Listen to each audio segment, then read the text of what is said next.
35 تا 40 ہجری تک آپ گوشہ نشینی میں تھے.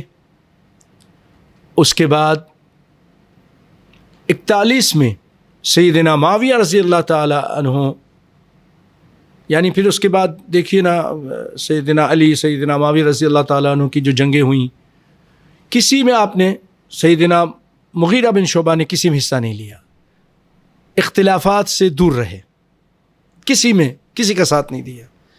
جب معاویہ رضی اللہ تعالیٰ عنہ کی حکومت آ گئی، سیدنا حسن دستبردار ہو کر ان کو دے دیتے ہیں، اور پوری امت ایک حاکم کے نیچے آ جاتی ہے اور اس کو تسلیم کر لیتی ہے، ایک جھنڈے نیچے آ جاتی ہے.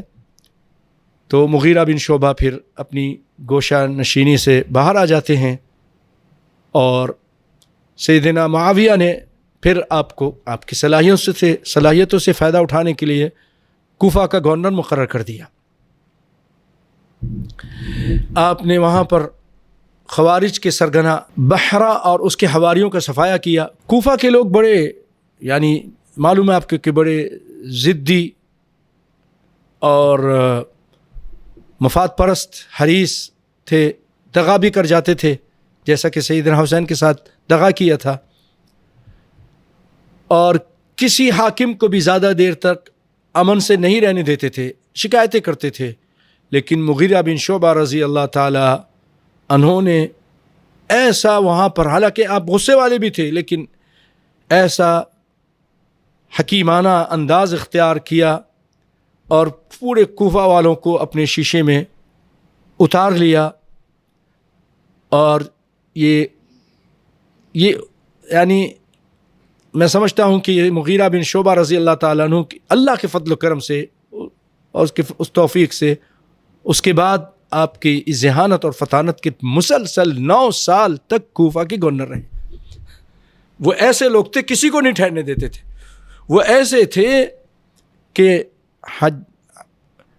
حجاج بن یوسف ان کے ساتھ سختی سے نمٹتا تھا، ان کو معلوم تھا کہ یہ لوگ بہت خطرناک ہیں. لیکن مغیرہ بن شعبہ کی ذہانت اور فطانت کے یہاں پر نرمی کے ساتھ آپ نے کام کیا، اور 9 سال تک آپ وہاں پر گورنر بنے رہے.